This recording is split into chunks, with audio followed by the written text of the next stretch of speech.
Will your savings survive a global banking wipeout? What happens when the U.S. sees hyperinflation? What if taxes soar not only for the rich? Can you survive if the stock market doesn't bounce back? The feds are going to be furious when they see this video. That's because they want you to believe that everything is under control, your bank and all your savings safe and secure. But the truth is, America is in serious trouble. U.S. banks are going bankrupt before everyone's eyes. Yet the Federal Deposit Insurance Corporation, FDIC, insurance fund has only $18.9 billion to cover $4.4 trillion in deposits. Excess government spending to the tune of $7.4 trillion is set to skyrocket inflation, putting even the basic necessities out of the reach for many Americans. All while power-mad government snoops quietly monitor your bank accounts, brokerage accounts, and credit card purchases. Let me help protect you and your family from the coming dark age. In this video, you'll find practical strategies for protecting your family from the worst financial crisis in 100 years. Hi, my name is Bob Livingston, editor of the Bob Livingston Letter. I put this video together because I am convinced that the U.S. is now facing some of the most serious economic and political threats in its history. After nearly 30 years of unprecedented prosperity, the U.S. economy is now in shambles. Millions of Americans have lost their homes, their life savings, and their jobs. While the U.S. military remains the most powerful force in the world, the most immediate threats America now faces are closer to home. These include failing banks, soaring government spending that will lead to hyperinflation, runaway taxes, older citizens no longer able to retire and live what used to be known as their golden years, and more. Fortunately, you don't have to just sit by and do nothing. There are simple, easy, inexpensive steps you can take right now to protect your family. I've prepared this 21st century survival guide called Surviving a Global Financial Crisis and Currency Collapse. I believe this book can help you prepare for the worst financial threats America now faces. This manual is chock full of proven strategies, techniques, and information that can make all the difference in a financial emergency. In fact, surviving a global financial crisis and currency collapse will actually make your life better even if, God willing, we sidestep some of the economic catastrophes that I fear are coming.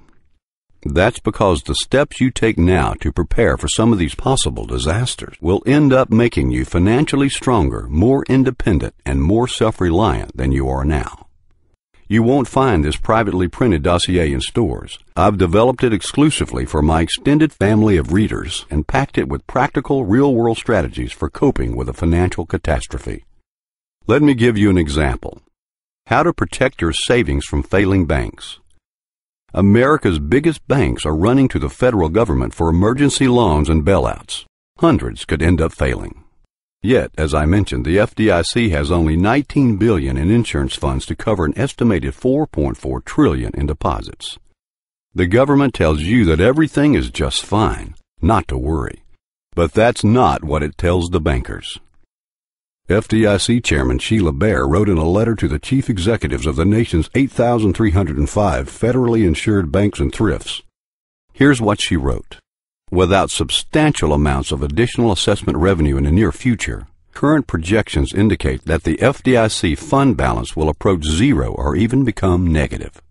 The truth is, when a bank fails, the Feds closes it down without advance notice. It's policy. You show up at the bank to make a withdrawal, and the doors are locked shut. There's usually a notice on the door instructing depositors how they can gain access to their money. That's what happened to depositors at Colorado National Bank in March 2009. The bank issued a notice telling depositors that their money had been transferred to Herring Bank of Amarillo, Texas. There are usually few delays in gaining access to your money. Usually, but not always. And do you really want to take that chance? When IndyMac Bank of Pasadena, California failed in July 2008, the second largest bank failure in U.S. history, angry depositors lined up around the block trying to get their money. Many were turned away. Police threatened anxious customers to remain calm or they would be arrested. It was estimated that 10,000 depositors had as much as $1 billion in uninsured IndyMac accounts. And even a temporary freeze on accounts would be a disaster. What worries economists is that a large number of bank failures could overwhelm the FDIC and result in significant delays for depositors in gaining access to their savings. If that were to happen, many Americans would be unable to pay their bills or their mortgages. What's more, widespread bank failures are quite possible. In the 1980s and 90s, more than 700 savings and loan institutions failed or were taken over by federal regulators. The total cost to taxpayers was estimated at $130 billion. Some depositors had to wait years to get their money. The Federal Savings and Loan Insurance Corporation covered accounts up to a maximum of $50,000. But depositors with large accounts often had to wait, and some never did get their money back. And the current banking crisis is far worse than the S&L crisis of the early 1990s.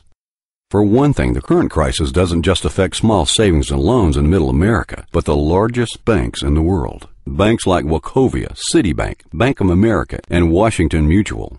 They've all been forced to get large loans from the federal government to cover bad debts worth hundreds of billions of dollars. The size of these bad debts, known as derivatives, are difficult to imagine. Derivatives are investments that are derived from IOUs like mortgage loans, corporate bonds, and credit card debt. Investment bankers take these bundles of debts and then sell them as investments. According to the Office of the Comptroller of the Currency, banks in the U.S. currently hold more than $180 trillion in derivatives. The Bank of International Settlements estimates the total worldwide to be a staggering $683.7 trillion. That's why in March 2009, New York University economist Nouriel Roubini predicted that the banking crisis has just begun. He said that many banks will end up being nationalized because the government's $750 billion TARP program does little more than help the banks meet their current obligations. It does nothing to address the underlying problem of bad debt, so-called toxic assets the banks are carrying on their books. Fortunately, there are now steps you can take to protect your life savings from the very real possibility of a global banking collapse. For example, never, ever keep gold or cash in a bank safety deposit box. Bank officials have been informed by the Department of Homeland Security, DHS, that all safety deposit boxes will be seized in the event of a national disaster. As occurred sporadically during the Great Depression, federal agents will examine all safety deposit boxes and determine which items may be returned to bank customers. No weapons, cash, gold, or silver will be allowed to leave the bank. Only paperwork will be given to its owners. Bank officials have been instructed not to reveal this policy to bank customers even if asked. Bottom line, only use safety deposit boxes for family documents you don't mind being inspected by federal agents. Never use them to store valuables. In your copy of Surviving a Global Financial Crisis and Currency Collapse, I'll help you prepare for the worst so you'll never have to be a victim of a failed bank and unable to access your own money. You'll discover why the global banking system is nothing more than a massive Ponzi scheme designed to keep citizens 100% dependent upon government. The truth about the national debt and why the federal government has no intention of ever paying it back. Why you should get most of your money out of the banks right now, only keeping enough to pay your routine bills. How the Fed will deliberately devalue the U.S. dollar, wiping out the life savings of millions. 3 steps you simply must take right away to prepare for a global banking collapse. How to legally withdraw large amounts of cash from your local bank without causing suspicion.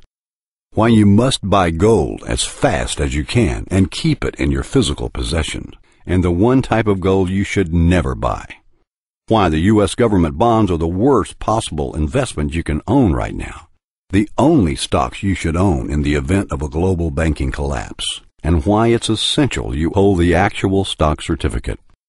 Why you should diversify your assets outside the United States and outside the U.S. dollar. And lots more. The good news is you can fight back and prepare to meet and overcome these threats. I also want to show you how to live through hyperinflation. In the past few months, prices have been falling. Real estate is down. Prices for some commodities have declined. But don't be fooled. The current temporary period of deflation will soon be followed by massive inflation. That's because Barack Obama and his allies in Congress have embarked on the biggest government spending spree in history.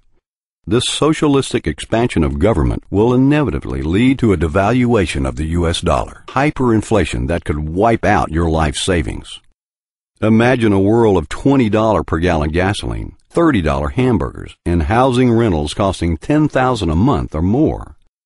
The economic stimulus package alone, estimated at $850 billion, is nearly double what the U.S. spent on FDR's New Deal